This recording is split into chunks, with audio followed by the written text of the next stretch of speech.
No mother imagines spending days looking for their son on Colfax Avenue.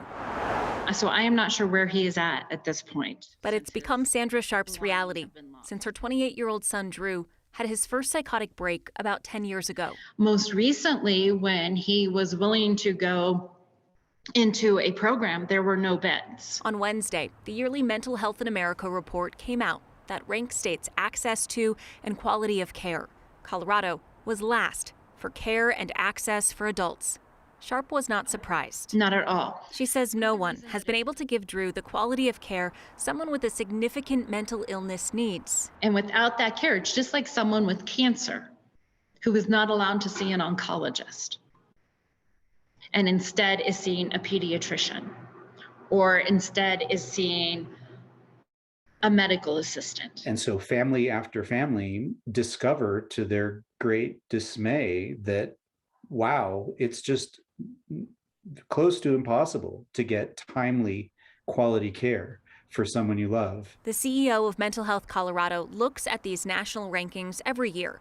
And while the data lags and shows pre-pandemic numbers, Vincent Atchity says he can confidently say the numbers have not gotten better during the pandemic. We've got a national shortage of psychiatrists and high-level specialists in behavioral health. According to a recent national report on health professional shortage areas, just 34.69% of Colorado's mental health care needs are being met.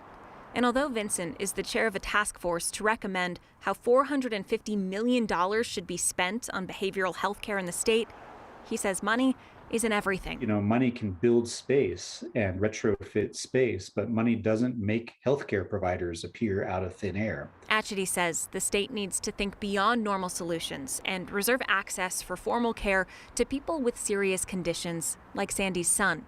Without enough professionals, he says the onus falls on each other. Katie Eastman, 9 News.